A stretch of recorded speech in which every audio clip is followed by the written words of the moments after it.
Welcome to GK solution. இன்றைய வீடியோல நம்ம SMPSல உபயோகப்படுத்தின 4 wire மாடல் அதை பத்தி இதற்கு முந்தைய வீடியோல நம்ம விரிவா பார்த்தோம். அதை பிராக்டிக்கலா கூட நான் சொல்லியிருந்தேன், அதை நான் அசம்பிள் பண்ணி காமிக்கிறேன். அதற்கு முன்னாடி அதே தொடர்ச்சியில 5 wire மாடல்னு ஒன்று வருது. இதுவுமே அதிகமா நம்ம பயன்படுத்துறோம். அதற்கு என்ன வேறுபாடுங்கிறத நான் சொல்றேன். இந்த மாடல்ல 4 wire தான். ஆனா இந்த மாடல் உபயோகப்படுத்தும் பொழுது அதுல இருக்கக்கூடிய SMPS, இதுல SMPS இருக்குங்களா, இந்த SMPS டிரான்ஸ்பார்மர்ல 2 wire தான் இருந்ததுன்னா, அதாவது ஹை வோல்டேஜ் சைட்ல 2 wire மட்டும்தான் இருந்ததுன்னா, அந்த மாதிரி, அதாவது சிங்கிள் வைண்டிங் SMPS டிரான்ஸ்பார்மர்னு சொல்லுவாங்க. அந்த மாதிரி இங்க 4 இருக்கு பாத்தீங்களா, 4 இல்லாமல் 2 மட்டும் அமைந்திருந்தால் இந்த மாடல் யூஸ் பண்ணிக்கலாம். அல்லது 4 இருந்ததுன்னா 2 விட்டுட்டு இந்த 2ஐயும் நம்ம உபயோகப்படுத்த வேண்டாம், டைரக்டாக யூஸ் பண்ண முடியும். அதனால இந்த மாடல் யூனிவர்சல் மாடல் எல்லா மாடலுக்கும் யூஸ் பண்ணலாம், புரியுதுங்களா? ஆனா இந்த மாதிரி 4 இருந்ததுன்னா நீங்க இந்த மாடல் வாங்க வேண்டிய அவசியம் இல்லை, இந்த மாடலே போதும், புரியுதுங்களா? சோ இந்த மாடல்ல என்ன டிஃபரன்ஸ்னா, இதுல மாஸ்ஃபெட் தனியா இல்ல, அந்த PWM கண்ட்ரோலர் ஐசிக்குள்ளேயே மாஸ்ஃபெட் கொடுத்துட்டாங்க. சோ ரொம்ப சிம்பிளா, ஒரு குழப்பம் இல்லாம டைரக்டா பண்ணலாம். ஆனா இதுல இன்னொரு வசதி என்னன்னா, இந்த மாடல்ல நீங்க 5 to 24 வோல்ட் வோல்டேஜ உங்களுக்கு தேவையானபடி அட்ஜஸ்ட் பண்ணிக்கலாம். ஆனா இந்த மாடல்ல அட்ஜஸ்ட்மெண்ட் எல்லாம் கிடையாது. அந்த SMPSல என்ன வோல்டேஜ் ரெகுலேட்டர் இருக்கோ அதுதான் யூஸ் ஆகும், புரியுங்களா? இதுல ஆப்டோ கப்ளர்ஸ் கிடையாது, எதுவுமே கிடையாது. ஆனா இந்த 5 வயரை கொடுக்கறது எப்படிங்கறத நம்ம இந்த வீடியோல பார்க்க போறோம். இதற்குள்ள இந்த ஐசியோட டேட்டா ஷீட்டை பத்தியும் பார்க்கலாம், எப்படி கனெக்ட் பண்ணுது. இதனோட தொடர்ச்சியாக இந்த போர்டுல தான் நம்ம இந்த எக்ஸ்பெரிமெண்ட் இந்த 2 மாடலையுமே நம்ம கனெக்ட் பண்ணி பார்க்க போறோம். சோ அப்ப இந்த போர்டை நம்ம ஃபர்ஸ்ட் ட்ரேஸ் பண்ணுவது. நிறைய நண்பர்கள் கேட்டிருந்தாங்க, இதை எப்படி ட்ராக் பண்ணுவது, இது எப்படி வரைவது, வரைபடமா எப்படி வரைவதுன்னு. அதற்கும் ஒரு ஐடியா முந்தைய வீடியோல நம்ம பண்ணிருக்கோம் நம்ம சேனல்ல. இருந்தாலும் இந்த ப்ராஜெக்ட், இந்த சீரீஸ் பண்ணும் பொழுது இப்ப இதையுமே நம்ம எப்படி நான் ட்ரேஸ் பண்ணி தான் நான் அடுத்த கனெக்ஷன் கொடுக்க போறேன்.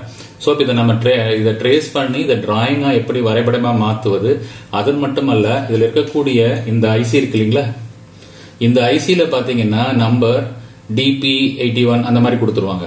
ஆனா அது ஆக்சுவலா அந்த நம்பரை நீங்க சர்ச் பண்ணீங்கன்னா நெட்ல உங்களுக்கு இதோட டேட்டா ஷீட் கிடைக்காது. ஏன்னா நான் என்னோட வீடியோல நான் பலமுறை சொல்லியிருக்கிறேன், டேட்டா ஷீட்டை வச்சுட்டு நீங்க அப்ரோச் பண்ணுங்க, ரொம்ப எளிதா இருக்கும். ஆனா இந்த டேட்டா ஷீட்டை நீங்க இதே நம்பரை போட்டு பண்ணீங்கன்னா உங்களுக்கு அதுல இருக்கக்கூடிய டேட்டா ஷீட் கிடைக்காது. காரணம் என்னன்னா, இது SMDக்கு தனியா கோடிங் சிஸ்டம் இருக்குங்க. அந்த கோடிங் சிஸ்டம் காமனா தான் இருக்கும். நிறைய கம்பெனி அதே ஐசியை பண்றாங்க. அதனால நம்ம அந்த கோடிங்கை வச்சு ஐசி செலக்ட் பண்ணா போதும், ஐசியோட நம்பர் தேவையில்லை. அப்ப இந்த 6 பின்னு கொண்ட ஐசியில என்ன குறியீடு கொடுத்திருக்கோ அதுல இருந்து எப்படி இந்த ஐசியோட மேட்சிங்கோ அல்லது இதோட டேட்டா ஷீட்டையோ டவுன்லோட் பண்றது அப்படிங்கறத இன்னொரு வீடியோல பார்க்கலாம். அடுத்து வரக்கூடிய வீடியோல பார்ப்போம். 1 by 1 நம்ம பார்க்கலாம். சோ இப்ப இந்த வீடியோட கான்செப்ட் என்னன்னா, இந்த 5 வயர் சிஸ்டத்தை எப்படி இதுல கனெக்ட் பண்ணுவது, புரியுதுங்களா? இதனோட தொடர்ச்சி அடுத்து இந்த SMDயோட டேட்டா ஷீட்டை எப்படி டவுன்லோட் பண்ணுவதுங்கிற தொடர்ச்சியா வீடியோ வரும். கண்டினியூஸா மானிட்டர் பண்ணுங்க. உங்களுக்கு இந்த வீடியோ சீரீஸ்ல கம்ப்ளீட்டா ஒரு SMPS சர்க்யூட்குள்ள எப்படி ட்ரேஸ் பண்ணுவது, எப்படி இந்த மாடல்ஸ் யூஸ் பண்றது அப்படிங்கறது எளிதா புரியும். நான் சிம்பிளான SMPS தான் எடுத்திருக்கேன். ஆனா நீங்க உபயோகப்படுத்தக்கூடியது டிவியில உள்ள மதர் போர்டுல இருக்கலாம், அல்லது DVRல இருக்கலாம், அல்லது உங்க இன்வெர்டர் ஏசியோட போர்டுல கூட இருக்கலாம், புரியுதுங்களா? சோ இப்ப நம்ம காமனுக்காக நம்ம இப்ப ஈஸியா புரிவதற்காக இதை எடுத்திருக்கோம், புரியுங்களா? சரிங்க, இப்ப நம்ம இந்த போர்டை பத்தி பார்க்கலாம். இந்த போர்டோட இதோட ஐசியோட டயக்ராம் நான் காமிக்கிறேன். அதுக்கப்புறம் நம்ம டீடைலா போகலாம். இதையும் நான் ட்ரேஸ் பண்ணிருக்கேன். இதுல ஒன்றும் அதிகமான பாகங்கள் கிடையாது. இருந்தாலும் நம்ம அந்த பாகத்தையும் காமிக்கிறேன், எப்படி அமைந்திருக்குங்கிறத காமிக்கிறேன். சோ இதுதான் அதுல இருக்கக்கூடிய பாகம், புரியுதுங்களா? சோ இன்னும் கொஞ்சம் பெருசா காமிக்கிறேன் பாருங்க. இதுல பாத்தீங்கன்னா இதுல 5 வயர் இருக்கு. நான் கலர் இங்க எழுதியிருக்கிறேன். Yellow wire, black wire. பாத்தீங்கன்னா ஃபர்ஸ்ட் எல்லோ வருது. இருங்க, நான் இந்த வீடியோல இதை காமிக்கிறேன். இதுல பாத்தீங்களா, ஃபர்ஸ்ட் எல்லோ வயர் வருது, அப்புறம் பிளாக் வருது, அப்புறம் சிகப்பு வண்ணத்துல இருக்கு, அப்புறம் வெள்ளை நிறத்துல இருக்கு, அதுக்கப்புறம் பச்சை வண்ணத்துல இருக்கு, புரியுதுங்களா? சோ இப்போ இந்த மாடல்ல வந்து நம்ம பார்க்கலாம். இதுல நான் வந்து கலர் கோடு வந்து கலர்ல காமிக்காம எழுத்து வடிவில் எழுதியிருக்கேன். இதுல பாத்தீங்கன்னா ஃபர்ஸ்ட் வர்றது வந்து ட்ரெயினுங்க. இதை நான் சிறிது நேரத்தில் இதோட டேட்டா ஷீட் காமிக்கல, இன்னும் கொஞ்சம் உங்களுக்கு தெளிவா புரியும். இதுல ஒன்றாவதாக வருது. நீங்க இதுல 1 நம்பர் 2 நம்பர் நீங்க பார்க்க வேண்டாம்.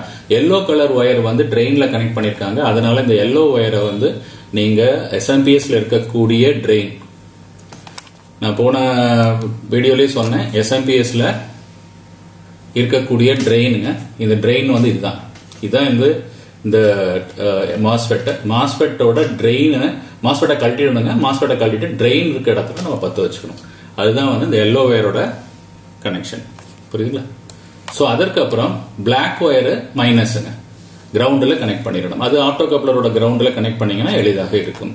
அதற்கப்புறம் விசிசிங்கிறது என்னன்னா, இங்க இருக்கக்கூடிய ஆக்சிலரி வைண்டிங். இப்ப நான் இதுல காமிக்கிறேன் இல்லைங்களா, உங்களுக்கு சொன்னேன் இல்லைங்களா, 2 வைண்டிங் இருக்கு பாருங்க. இது வந்து ஒரு மெயின் வைண்டிங் வந்து மாஸ்பெட்டுக்கு போகுது. அதற்கப்புறம் 2 வைண்டிங் இங்க கொடுத்துருக்காங்க. அதாவது இந்த 2 வைண்டிங் ஆக்சிலரி வைண்டிங், அதாவது இந்த ஐசிக்கு சப்ளை கொடுக்கக்கூடிய, லோ வோல்டேஜ் சப்ளை கொடுக்கக்கூடிய டெர்மினல்ஸ், இந்த வைண்டிங்ல நம்ம கொடுக்கணும். அதுதான் வந்து விசிசி. இந்த ரெட் கலரை வந்து அதுல கொடுக்கணும். அதுல ஒரு டயோடு மாதிரி வரும். அந்த டயோடுல நம்ம எடுத்து கொடுக்கணும். புரியுதுங்களா? சோ இப்ப அடுத்தது வெள்ளை நிறத்துல ஒரு இருக்கு, அது ஃபீட்பேக் ஆப்டோ கப்ளரோட எண்ட்ல கொடுக்கணும். அதற்கப்புறம் வி ஸ்டார்ட் அப், எஸ்டிஆர்னா ஸ்டார்ட் அப்க்கு. ஸ்டார்ட் அப்ங்கிறது கிரீனுங்க. கிரீன் வந்து என்ன பண்ணணும்னா இந்த கெபாசிட்டரோட எண்ட்ல கொடுக்கணும். இதுல பாத்தீங்கன்னா ஒரு டீலிங் கெபாசிட்டர் இருக்கு இல்லைங்களா, இந்த டீலிங் கெபாசிட்டரோட பிளஸ்ல கொடுக்கணும். நம்ம போன தடவை வந்து இங்கே தான் கொடுத்தோம், பிளஸ்ல இருந்து எடுக்கல, இதுல பிளஸ்ல இருந்து கொடுக்கணும். என்ன காரணம்னா ஸ்டார்ட் அப் ரெசிஸ்டன்ஸ் எல்லாம் போன போர்டுல பாத்தீங்கன்னா நம்ம மாடுலே கொடுத்திருந்தாங்க. இதுல வந்து ஐசிக்குள்ள அமைஞ்சிருக்கு. அதனால நம்ம டைரக்டாக டிசி லிங்க்ல இருந்து இந்த கெபாசிட்டர்ல இருக்கக்கூடிய பிளஸ் எடுத்து கொடுத்துரும். பிளஸ் இதுங்க, இதை எடுத்து கொடுத்துரும். புரியுது? சோ இதை தான் நம்ம செய்ய போறோம். இதை நான் இன்னும் கொஞ்சம் தெளிவா புரியறதுக்கு உங்களுக்கு அதோட கலர் டயக்ராம் காமிக்கிறேன் பாருங்க. இதுதான் 5 ஒயர் மாடல் உள்ளது.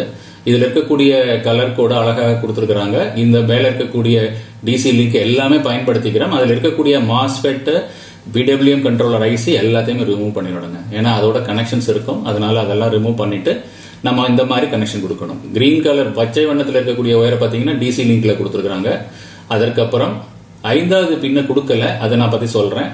சோ அது வந்து சிங்க்னு சொல்லக்கூடிய ஒரு பின்னு, அதை நம்ம பயன்படுத்திக்கல. 4வது ஒயரை வந்து என்ன பண்றாங்கன்னா ஆப்டோ கப்ளரோட ஒரு எண்ட்ல கொடுக்குறாங்க. அதற்கப்புறம் சிவப்பு வண்ணத்தில் இருக்கிறது நான் சொன்னது போல ஆக்சிலரி வைண்டிங்ல டயோடுக்கு அப்புறம் ஒரு கெபாசிட்டர் வரும், கெபாசிட்டருக்கு அப்புறம் கொடுக்குறாங்க. சோ இது வந்து என்னன்னா எடுத்த உடனே இந்த டிசி லிங்க் இது எதுக்காக கொடுக்குறாங்கன்னா ஸ்டார்ட் அப்காக கொடுக்கறது. இந்த அதான் எஸ்டிஆர் போட்டிருக்காங்க. சோ நம்ம ஸ்டார்ட் பண்ண உடனே சாஃப்ட் ஸ்டார்டிங் இந்த பச்சை வண்ணம் வழியாக இந்த ஐசி வேலை செய்ய ஆரம்பிச்சு பிடபிள்யூஎம் உற்பத்தி பண்ணும். உற்பத்தி பண்ண உடனே இந்த ஆக்சிலரி வைண்டிங்ல சப்ளை இன்டியூஸ் ஆயிடும், இஎம்எஃப் வோல்டேஜ் வந்து இன்டியூஸ் ஆயிடும், உற்பத்தி ஆயிடும். அந்த வோல்டேஜை நம்ம விசிசியாக கொடுத்துடலாம். அதுதான் 3வது பின்ல வருது. சோ ஸ்டார்ட் அப் இது வழியா நடக்கும், தொடர்ச்சியாக தொடர்வது இந்த வோல்டேஜ் வழியாக நடக்கும். புரியுதுங்களா? சோ அப்ப அதற்கப்புறம் இந்த நெகட்டிவ் வந்து நம்ம கிரவுண்ட்ல கொடுத்துடலாம். கிரவுண்ட் எல்லா கிரவுண்டும் ஒண்ணுதான், ஆனா ஹை வோல்டேஜ் சைடு கிரவுண்ட் கொடுக்கணும், லோ வோல்டேஜ் சைடு கொடுக்க கூடாது. புரியுதுங்களா? அனலாக் கிரவுண்ட்னு சொல்லுவோம், அதை இது டிஜிட்டல் கிரவுண்ட்னு சொல்லுவோம். சோ அப்ப அந்த மாதிரி நம்ம அனலாக் கிரவுண்ட் என்னத்துக்கு சொல்றோம்னா இது வந்து ஏசியில இருந்து வர்றதுனால இது அனலாக் கிரவுண்ட். ஓகேங்க. அதுக்கப்புறம் எல்லோ வண்ணத்துல இருக்கு பாருங்க, மஞ்சள் நிறத்துல ஒரு ஒயர் இருக்கு, அதுதான் முக்கியமான ஒயர். அது வந்து என்ன பண்ணா மாஸ்பெட்டை கலெக்டின உடனே அதுல இருக்க ட்ரெயின்ல கொடுக்கணும், அல்லது இந்த எஸ்எம்பிஎஸ் டிரான்ஸ்ஃபார்மரோட பிரைமரியோட இன்னொரு முனையில கொடுக்கணும். ஒரு முனை டைரக்டா கனெக்ட் ஆயிருக்கும், இன்னொரு முனை தான் மாஸ்பெட்ல கனெக்ட் ஆயிருக்கும். அந்த மாஸ்பெட்டை கழட்டிடுங்க, கழட்டிட்டு அந்த ட்ரெயின்ல இதை கொடுக்கணும். இந்த ஸ்னப்பர் சர்க்யூட்டை நீங்க ரிமூவ் பண்ண வேண்டாம், அப்படியே வச்சுக்கோங்க. புரியுதுங்களா? ரொம்ப எளிது. இந்த மாதிரி பண்ணும் பொழுது இதுல வந்து நீங்க இந்த முறையில பண்ணும் பொழுது சிறிய பாகமாக அமைஞ்சிரும். அது மட்டும் இல்ல, நீங்க போன மாடல்ல வந்து 2-3 ஃபெசிலிட்டிஸ் இருந்தது. இந்த வைண்டிங் ஆக்சிலரி வைண்டிங் இல்லைன்னாலும் அது பயன்படுத்தலாம். இதுல வந்து கண்டிப்பாக ஆக்சிலரி வைண்டிங் வேணும். அது மட்டுமல்ல, இதுல ஆப்டோ கப்ளர் அதுல தனியா அட்ஜஸ்ட் பண்ண முடியாது வோல்டேஜ. இதுல வந்து இந்த சிஸ்டம்ல இருக்க வோல்டேஜ் அப்படியே வந்துடும். சோ இப்போ உங்களுக்கு அதை விட இது விலை கம்மி. அது மட்டுமல்ல, இது தேவைப்படும் பொழுது இதே உபயோகப்படுத்துங்க. அனாவசியமாக அந்த மாடல் உபயோகப்படுத்த வேண்டிய அவசியம் படுத்தினாலே போதுமானது. ஹீட் சிங்க் கண்டிப்பா கொடுக்கணுங்க, அது வோல்டேஜ் வந்து உங்களுக்கு வரும். சோ இதோட டேட்டா ஷீட்டை பார்க்கலாமா? இப்போ இதோட டேட்டா ஷீட் இப்ப நம்ம பார்க்கலாம். டேட்டா ஷீட் இப்ப கிளியரா இருக்கான்னு நம்பரை பார்க்கலாம் எப்படி இருக்குன்ட்டு பாருங்க. ஸோ நம்பர் வந்து கிளியரா தெரியுதா? DK40 QO585R தெரியுதுங்களா? 585R. ஸோ இப்போ நம்ம இதை வந்து டேட்டா ஷீட்டை நம்ம டவுன்லோட் பண்ணிக்கலாம். இப்போ நான் டவுன்லோட் பண்ணி வச்சிருக்கேன். ஸோ டவுன்லோட் பண்ணதுல பாருங்க, இதுதான் அந்த டேட்டா ஷீட், அந்த ஐசியோட டேட்டா ஷீட். இது வந்து என்னன்னா ஒரு குவாசி ரெசிடென்ட் ஒரு பவர் சப்ளை சுவிட்ச்னு சொல்றாங்க, PWM கண்ட்ரோலர் தான். ஸோ இப்போ நம்ம இதை கொஞ்சம் பெருசு பண்ணிக்கலாம்.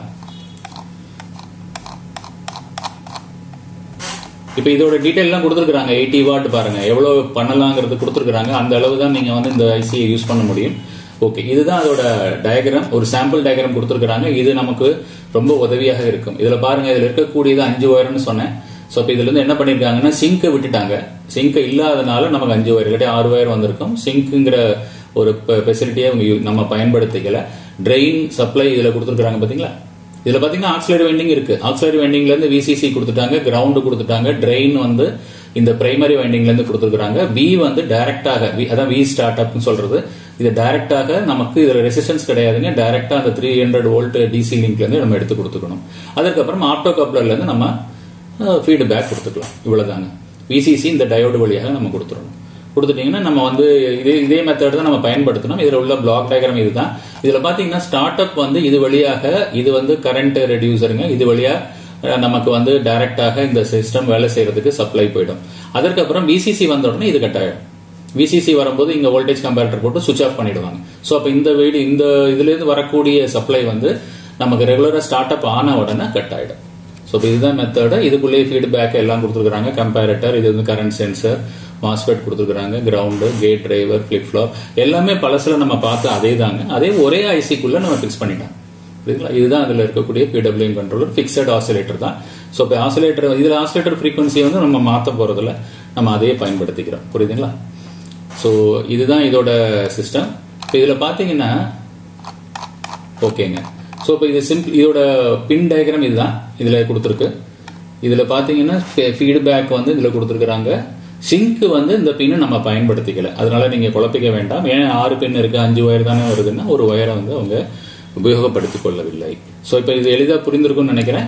சோ இப்போ இதுல வந்து நம்ம எங்கெங்க கனெக்ட் பண்றதுன்னு ஒரு ஐடியா நம்ம இதுல காமிக்கிறேன். ஆனா நம்ம கண்டிப்பா இதை வந்து பிராக்டிகலாவே கனெக்ட் பண்ண போறோம். நான் சொன்னது போல இந்த ரெட் ஒயர் வந்து VCCல கொடுக்கணுங்க. VCCங்கிறது எங்கன்னா இதுல இருக்கக்கூடிய ஆக்சிலரி வைண்டிங்ல இருந்து வரக்கூடிய டயோடுங்க. ஆக்சிலரி வைண்டிங் வந்து இங்க இருக்கு. சோ ஆக்சிலரி வைண்டிங்ல இருந்து இந்த டயோடு வருது இல்லைங்களா, இங்க இருக்கு பாருங்க, இந்த டயோடு வருது. டயோடுக்கு அப்புறம் ஒரு ரெசிஸ்டன்ஸ்க்கு அப்புறம் ஒரு கெபாசிட்டர் இருக்கு பாருங்க, ஒரு கெபாசிட்டர் இருக்கு. இந்த கெபாசிட்டர்ல வந்து கொடுக்கணும். இந்த ஐசி எடுத்துடணும். இந்த கெபாசிட்டர்ல வந்து இந்த சிகப்பு கொடுக்கணும். இந்த கிரீன் ஒயர் வந்து மேல இந்த பாசிட்டிவ் நெகட்டிவ், அதாவது டி லிங்க்ல இருக்கக்கூடிய பாசிட்டிவ் எண்ட்ல கொடுக்கணும். அதற்கப்புறம் பிளாக் ஒயர் வந்து ஆப்டோ கப்ளர்ல இருக்கக்கூடிய நெகட்டிவ் சைட்ல கொடுக்கணும். ஒரு பக்கம் நெகட்டிவ் இருக்குங்க, அந்த நெகட்டிவ் எதுன்னு பார்த்தா அந்த சைட்ல கொடுக்கணும். அப்படி இல்லைன்னா நெகட்டிவ் இங்கேயே கொடுத்துருங்க, இதுலயே கூட கொடுத்துடலாம். 2 நெகட்டிவ் ஒன்று. ஆனா இந்த பக்கம் இருக்க நெகட்டிவ் தான் கொடுக்கணும், இந்த பக்கம் இருக்க நெகட்டிவ் கொடுக்க கூடாது. இது டிஜிட்டல் நெகட்டிவ், இது வந்து டிஜிட்டல் கிரவுண்ட், இது வந்து analogue ground. So analogue ground இந்த கிரவுண்ட்ல கொடுத்துரும். புரியுங்களா? சோ அதற்கப்புறம் வெள்ளை நிறத்துல இருக்கிறது. வெள்ளை நிறம் என்னன்னு பார்த்தோம், ஞாபகம் இருக்குங்களா? பாருங்க, இதுல வெள்ளை நிறம் நம்ம கொடுக்கல, பட் ஆனா அந்த வெள்ளை நிறம் வந்து இந்த ஒயிட் நீங்க மார்க் பண்ணிருக்காங்க. அதை வந்து ஆப்டோ கப்ளர்ல கொடுக்கணும். புரியுதுங்களா? பாருங்க, ஆப்டோ கப்ளர்ல கொடுக்கணும். சோ ஆப்டோ கப்ளர்ல கொடுக்கறது இப்ப பாருங்க, நான் காமிக்கிறேன். ஆப்டோ கப்ளருங்கிறது இதுதாங்க. ஆப்டோ கப்ளரோட மறுமுனையில கொடுக்கணும் வெள்ளை. புரியுதுங்களா? இந்த இன்லெட்ல கொடுக்கணும். சோ இப்ப நம்ம என்னென்ன கலர் பார்த்துட்டோம்? கிரீன் பார்த்தாச்சு, டிசி லிங்க்ல கொடுக்கிறோம். பிளாக் கிரவுண்ட்ல கொடுக்கிறோம். ரெட் அந்த ஆக்சிலரி வைண்டிங் சொல்லக்கூடிய அந்த டயோடுக்கு அப்புறம் வரக்கூடிய கெபாசிட்டர்ல கொடுக்கிறோம். ஒயிட் வந்து ஆப்டோ கப்ளரோட ஃபீட்பேக், ஆப்டோ கப்ளர்ல கொடுக்கிறோம். மஞ்சள் வண்ணம் எதுல கொடுக்கணும்? மஞ்சள் வண்ணம் ட்ரெயின்ல கொடுக்கணுங்க. நம்ம இன்னொருத்தர் இந்த படத்துல பார்த்துலாமா? பாருங்க, மஞ்சள் வண்ணம் ட்ரெயின்ல கொடுக்கணும். ஓகே, ஸோ மஞ்சள் வண்ணம் ட்ரெயின்ல கொடுக்கலாம். ட்ரெயின்ங்கிறது என்னன்னா இதுல இருக்கக்கூடிய மாஸ்ஃபெட்டை நீங்க ரிமூவ் பண்ணிட்டு இதுல இருக்கக்கூடிய ட்ரெயின் இந்த போர்ஷன் தான், அந்த சென்டர்ல இருக்க போர்ஷன், அந்த சென்டர் போர்ஷன்ல கொடுக்கணும். அதாவது நான் இன்னும் கொஞ்சம் கிளியரா காமிக்கிறேன். இந்த இடத்துல கொடுக்கணும். நீங்க கவலைப்பட வேண்டாம். கண்டிப்பாக இதை நான் இதுல கனெக்ட் பண்ணி நான் உங்களுக்கு வோல்டேஜ் அவுட்புட்டை காமிக்கிறேன். இது மட்டும் இல்ல, இதுல இந்த போர்டையுமே நம்ம கனெக்ட் பண்ணி பண்ணலாம். ஏன்னா இதுல வந்து 2 வைண்டிங் இருக்கு. நம்ம ஒரு வைண்டிங் உபயோகப்படுத்தி இதை கனெக்ட் பண்ணுவோம். அதற்கப்புறம் 2 வைண்டிங்கை உபயோகப்படுத்தி இதை கனெக்ட் பண்ணுவோம். ரெண்டுமே வோல்டேஜ்ல எப்படி இந்த போர்டு காமனா வேலை செய்யுதுங்கிறத நம்ம பார்க்கலாம். அதற்கு முன்னாடி இந்த போர்டை ட்ரேஸ் பண்ணுவதுன்னு சொல்லித்தரேன். அது மட்டுமல்ல, இந்த ஐசி எஸ்எம்டி ஐசி நிறைய பேருக்கு டவுட், எஸ்எம்டி நம்பர் கோடுல இருந்து எப்படி இதோட வேல்யூவை கண்டுபிடிக்கிறது. ஏன்னா வேல்யூ கொடுக்க மாட்டாங்க, சில நேரத்துல வேல்யூ கொடுப்பாங்க, சில நேரத்துல வேல்யூ கொடுக்காம நம்பர்ல கொடுத்துருவாங்க. எஸ்எம்டி கோடுன்னு சொல்றதுங்க அதுக்கு. அந்த கோடை வச்சுட்டு இப்ப இந்த டிரான்சிஸ்டர் எல்லாம் பாத்தீங்கன்னா எஸ்எம்டி கோடுல வந்துடும். கோடுல வந்துட்டா அது எப்படி அந்த டிரான்சிஸ்டர், அதுக்கு ஈக்குவலன்ட் டிரான்சிஸ்டர் தான் நம்ம போவாங்க. பர்டிகுலரா ஒரு டிரான்சிஸ்டர் கிடையாது, அந்த சைஸ்ல உள்ள டிரான்சிஸ்டர் எது போட்டாலும் சரி. அது போல கெபாசிட்டர்ஸ்ல இதுல வேல்யூ இருக்காது. அதற்கு என்ன செய்யணும்னா இதோட டைமென்ஷனை எடுத்துக்கிட்டு நீங்க வந்து சைஸ் வச்சு ஒரு கெபாசிட்டர் நீங்க போடலாம். அதோட டைமென்ஷன் சைஸ் தான் அதோட வேல்யூ. ஸோ இப்போ அதை வச்சு நம்ம எளிதாக கண்டுபிடிக்க முடியும். கெபாசிட்டர்ல மோஸ்ட்லி அவங்க வந்து நம்பர் கொடுக்க மாட்டாங்க. அதை வந்து நம்ம எஸ்எம்டி சைஸை வச்சு தான் எடுக்கணும். எஸ்எம்டி கோடும் இருக்காது. அதனால இதோட dimension width, height, length 3 dimension எடுத்துட்டு அதுக்கு சிமிலரா இருக்கக்கூடிய வேல்யூவை நம்ம பார்க்கலாம். புரியுதுங்களா? ஸோ இப்போ அடுத்த வீடியோவில் நம்ம இதை என்ன பண்ண போறோம்னா இந்த ஐசியோட எப்படி இதோட டேட்டா ஷீட்டை எடுக்கிறது நெட்ல இருந்து. இதுல நம்பர் கிடையாது, டேட்டா ஷீட் எஸ்எம்டி கோட வச்சு எப்படி டேட்டா ஷீட் எடுக்கிறது அப்படிங்கறத பார்க்கலாம். அது பார்த்ததுக்கு அப்புறம் தான் நீங்க ட்ரேஸ் பண்ணுவது ரொம்ப எளிதா இருக்கும். அதற்காக தான் அடுத்த வீடியோ நம்ம அதை செய்யறோம். கண்டினியூஸா மானிட்டர் பண்ணுங்க. அடுத்த வீடியோல விரைவில் சந்திப்போம் நண்பர்களே. தேங்க்ஸ் ஃபார் வாட்சிங்.